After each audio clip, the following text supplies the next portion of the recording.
Regardez les chiffres, l'état des chiffres. La fabrication de munitions par an en Europe, on est passé de 300 000 en 2022 à 2 millions en 2025. Alors on peut regarder les chiffres comme on veut, verre à demi-plein ou à demi-vide, mais enfin, il y a un effort. Oui, alors de quelles munitions s'agit-il? Est-ce qu'il s'agit simplement des obus? Est-ce qu'il s'agit d'obus, missiles, de tout type? Enfin, c'est un peu flou. Au passage, donc, ok, 2 millions. L'armée russe a utilisé, si on parle que des obus, admettons, l'armée russe a utilisé 11 millions d'obus en 2022. Voilà, pour situer à peu près le rapport. Mais non, mais le grand malheur, c'est qu'on n'a jamais anticipé le fait qu'un jour, on aurait peut-être besoin de remonter en puissance très vite. Ça s'organise. Il y a des stocks, il y a des plans. Si les Polonais ils achètent du matériel coréen, sud-coréen, pourquoi? C'est parce que la Corée du Sud a des capacités de surproduction. Ils ont anticipé les choses. Alors c'est un coût, hein, bien sûr, mais là où ils sont capables de fabriquer, ou fabriquent normalement 100 chars, en réalité ils sont capables d'en fabriquer 200 très vite. Et donc quand les Polonais disent nous on a besoin de chars, les Sud-Coréens disent nous on peut fournir. On se prépare à quoi? On se prépare à quoi exactement? Qu'est-ce qui fait? On se prépare à quoi? Mais non, on essaie de relancer la machine parce que, en fait, le chiffre, comme ça, il peut vous impressionner. Les Russes, au début de la guerre, ils employaient 50 000 obus par jour. Ouais. Ça veut dire les 300 000 de production annuelle européenne, c'est 6 jours de bataille sur le front ukrainien. 6 jours de bataille. Ça veut dire que là, l'Europe est passée à 2000. Ça veut dire qu'au lieu de 6 jours, maintenant, c'est un mois, en gros. Mais c'est ça les chiffres. Vous imaginez ça? Ça veut dire que les Russes, bon, après ils ont eu 6 millions de buts qui sont venus de la Corée, ils ont eu des Shahed qui sont venus d'Iran, et donc en fait, on se prépare à rien du tout. Avec ces chiffres-là, c'est ridicule pour un conflit de haute intensité. Imaginez les mêmes armées que Michel Goya mettait sur le front, où vous avez parlé d'Estonie, Aurélien. Imaginez les mêmes, la même intensité. En 6 jours, en fait, tout ce qui est sur le front avec la Russie aura utilisé tout l'armement, il n'y a plus rien. Il ne faut pas oublier une chose, c'est que sur le papier, on prépare le retour de la guerre de haute intensité. Maintenant, vous regardez les cibles de l'armée française pour 2030, le nombre de rafales, de chars et d'hommes qu'on devra déployer, c'est inférieur à ce qu'on avait prévu en 2008. En 2008, le livre blanc, c'était 50 000 hommes qu'on devait déployer pour un conflit aéroterrestre. Nous, on parle de 12 000 hommes, une division à 2 brigades dites bonnes de guerre. Hein, l'expression bonne de guerre, c'est-à-dire que les autres ne le sont pas fatalement. Donc même en passant le budget à 65 milliards d'euros d'ici 2 ans, on ne sera pas capable d'avoir le modèle d'armée qu'on devait avoir à la fin de la présidence Chirac. La crainte historique de l'Europe champ de bataille, est-ce qu'elle revient? C'était pendant toute la guerre froide l'idée que... On est en plein, il y a la guerre en Europe. Bien sûr, mais la logique doit être la même, c'est-à-dire qu'on se préparait à défendre l'Allemagne de l'Ouest, pour faire simple, et donc vous avez des corps d'armée complets qui étaient là en Allemagne de l'Ouest, vous aviez un corps d'armée complet français qui était en Allemagne de l'Ouest et qui était prêt à faire face à une attaque soviétique, et d'ailleurs qu'on pouvait renforcer très vite. On était capable de déployer juste un régiment de combat infanterie blindée, je crois qu'on a été à 65 régiments d'infanterie, de blindés, de chars qu'on pouvait déployer en quelques jours. Actuellement, si on est capable d'en déployer 12 au bout de quelques semaines, c'est un maximum. Et donc, notre objectif militaire, ça doit être capable de dissuader conventionnellement la Russie d'attaquer des pays de l'Europe. Voilà. Et donc, comment on fait? Eh bien, on se déplace des forces. Il faut comprendre que la France est devenue une île stratégique. On n'est pas menacé d'invasion par la Russie, nous, Français. Par contre, oui, on a des alliés qui, eux, le sont. Et donc, il faut bien comprendre que si on doit se battre un jour, ou si on doit dissuader quelqu'un, ce sera au loin. Ce sera dans ces pays de l'Est. Il faut en être persuadé maintenant. Et donc, ce qu'il faut concrètement, il faut avoir des forces solides en Europe de l'Ouest, alors dans les pays baltes, on a des forces déjà qui sont là, on a des bataillons de l'Est, pardon. On a des forces qui sont déjà là, mais ce sont des forces qui sont beaucoup plus symboliques que véritablement dissuasives conventionnellement. C'est ça le défi qui se pose à nous dans les années à venir. Et j'aimerais vous poser vraiment un cas d'école. Allez, faites l'exercice, on a d'éminents militaires, commentateurs, etc. Prenons la carte des pays baltes et imaginons qu'il y ait un cessez-le-feu, que petit à petit les Américains se désengagent un peu en disant « moi j'ai fait le boulot, Trump dira j'ai fait le boulot, je suis admirable, vive par ici mon prix Nobel », on verra s'il l'a. Si demain les Russes tentent une opération en Estonie par exemple, ou en Lituanie, en Estonie il y a pas mal de russophones, ils peuvent jouer la carte de propagande, on vient les aider, etc. Opération commando en Lituanie, on l'a là sous les yeux. Qu'est-ce qui se passe à J+1, J+2, J+3 ? Qu'est-ce qui se passe ? Aujourd'hui, Après un accord de cessez-le-feu. à mon avis, mais je parle sous le contrôle des experts militaires, J+1 on appelle les Américains, J+2 on appelle les Américains, J+3 on appelle les Américains. Voilà, c'est aussi simple que ça, si ça se passe maintenant. Non, encore une fois, on a des forces multinationales. Dans les 3 pays baltes, vous avez des bataillons français, britanniques, canadiens, américains aussi d'ailleurs, qui sont là. Et donc, si les Russes pénètrent dans ces territoires, ils tomberont nez à nez face à des compagnies françaises, des Britanniques. Donc, on se battra. C'est là pour ça. Hein. On est là pour faire, on appelle ça des bataillons détonateurs. C'est une sorte de dissuasion politique. C'est pas les 300 soldats français en Estonie qui vont arrêter une division. Méthode russe. C'est pour ça que je dis on appellera les Américains. C'est-à-dire, les moyens importants, on les attendra des Américains. Mais non, mais il faut qu'on se débrouille pour être capable de combattre à grande échelle, à haute intensité et sur la longue durée sans les Américains. J+1, les Russes, ça c'est une différence par rapport à l'Ukraine de 2022, se ramassent demain des mines, aujourd'hui des bunkers, parce que les Baltes, les 3 pays sont en train de densifier les fortifications sur la frontière. Ils ont une logique, c'est que l'Estonie, par exemple, est moins peuplée que la banlieue de Lyon.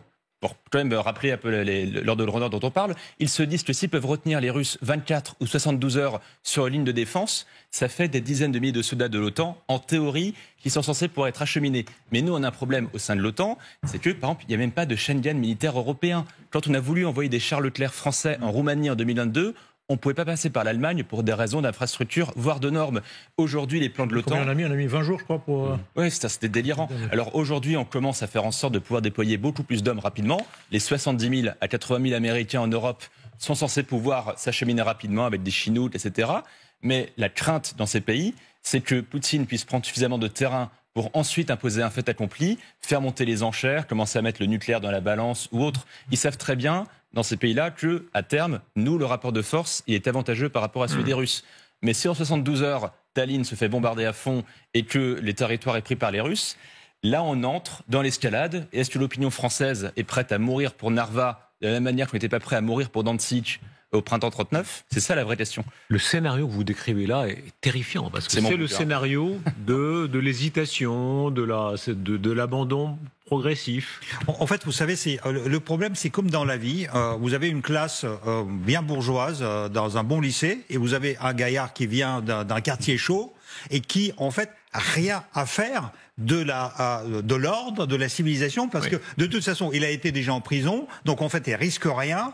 Et qui s'en prend à l'un des bourgeois. À toute la classe. Ou plutôt un membre faible. Ou un membre faible, etc. Et donc, en fait, les autres, ils regardent parce qu'en fait, il leur fait peur. Et puis, eux, ils sont pas en prison. Donc, en fait, ils n'ont sont jamais battus. Et c'est ça veut dire que c'est celui qui a la plus grande gueule. C'est celui qui va franco, en fait, en provoquant tout le monde et ne craignant rien du tout. C'est ça, Poutine. En fait, la manière Poutine, c'est ça.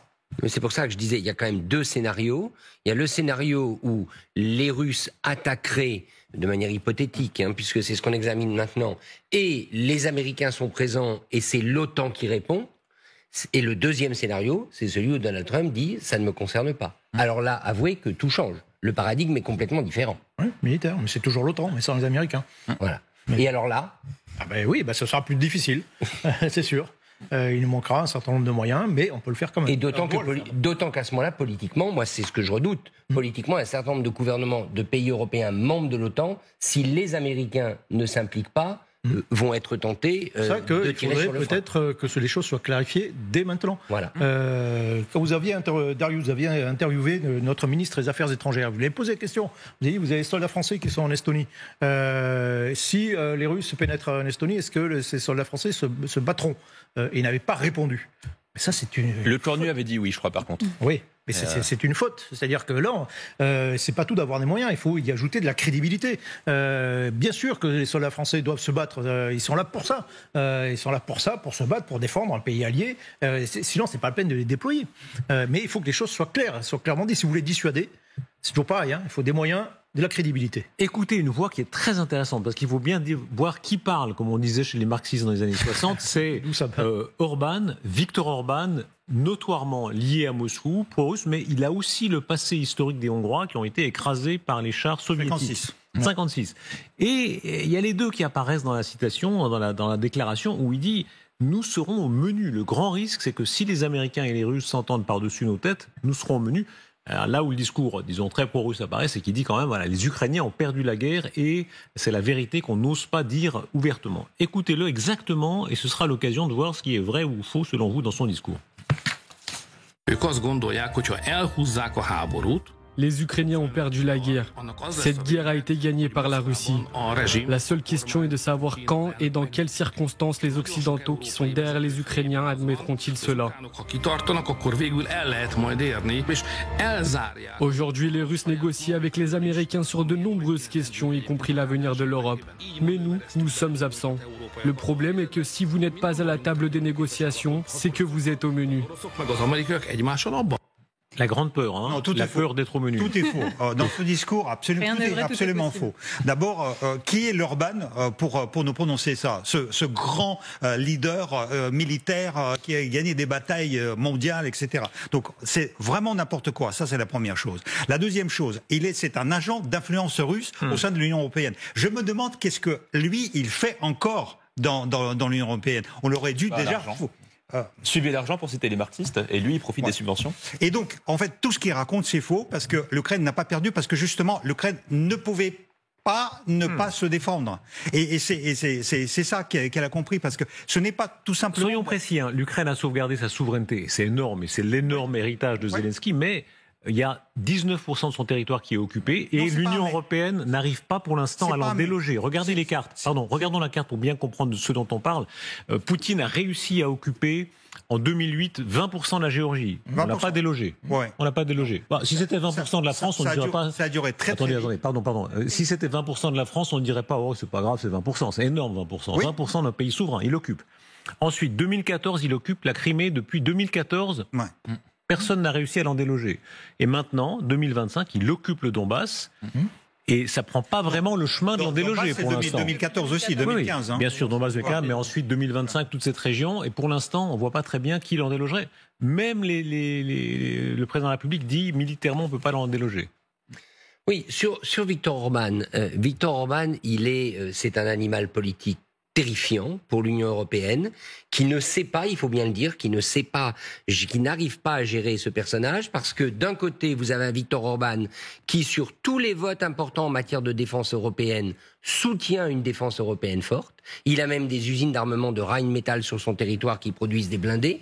Donc il a aussi voté les sanctions. Par contre, la dernière déclaration ce lundi des ministres des Affaires étrangères sur l'Ukraine, il n'a pas signé.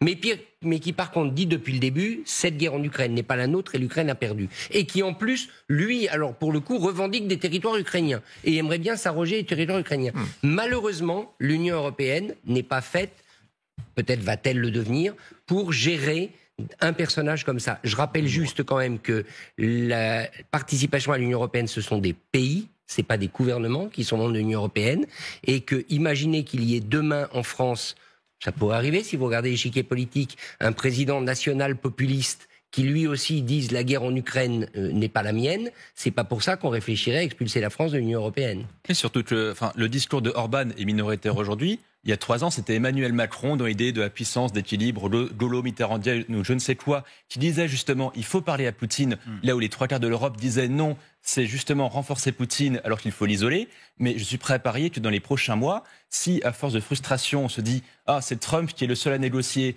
et Orban qui râle derrière, un Macron ou une Mélanie, par exemple, seront les premiers à vouloir justement revenir à la table. C'est déjà fait. Voilà. C'est déjà fait parce qu'elle a appelé Poutine pour en discuter sur les rangs avec lui. Et Scholz a décroché le téléphone. Est-ce que demain Friedrich Merz accepte que ce soit Macron qui redevienne l'interlocuteur de Poutine ou que ce soit Mélanie, encore une fois, parce que c'est plus cette type de... Vous êtes en train de dire qu'on comprend bien ce que vous dites là, que la présence de Poutine à une table tripartite, par exemple, ou déjà avant, va entraîner d'autres pays à parler à Poutine. Mais sans doute. Alors, si sur la très grande table qu'il avait avec Macron, il y aura beaucoup de monde à mettre autour, mais nous, on a changé, le président français a complètement changé d'avis en 3 ans, passé de la médiation, de vouloir prendre le rôle qui est celui aujourd'hui auquel prétend Erdogan, par exemple, de vouloir être puissance médiatrice, à vouloir être leader dans la défense de l'Ukraine.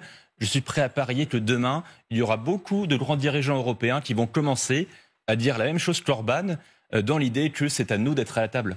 Et n'oublions pas aussi que quand même Orban a bloqué énormément de paquets de sanctions depuis toutes ces 3 années. Donc l'Ukraine n'a pas perdu cette guerre, mais elle aurait pu aussi quand même reconquérir peut-être beaucoup plus de territoires si on avait plus d'armement et si on avait beaucoup plus de sanctions fortes sur la Russie. Et c'était justement Orban qui les bloquait. Mais là où il ment aussi, parce qu'en fait, il dit l'Ukraine ne peut rien faire toute seule parce que c'est juste la poupée du monde occidental qui est l'arme, etc. Mais regardez Poutine, sans la Corée du Nord, sans la Chine qui entretient actuellement l'économie russe. La moitié de l'économie russe actuellement du commerce extérieur, c'est la Chine. Si la Chine lâchait la Russie, elle serait déjà dans des conditions beaucoup plus difficiles que dans lesquelles il ne l'est actuellement. Pardon, mais c'est une question quand même, ce que vous venez de dire. La Hongrie s'est toujours rangée à la fin sur le vote des sanctions. C'est vrai qu'elle les a parfois différées, elle a enlevé quelques noms, mais elle s'est toujours rangée sur le vote des sanctions.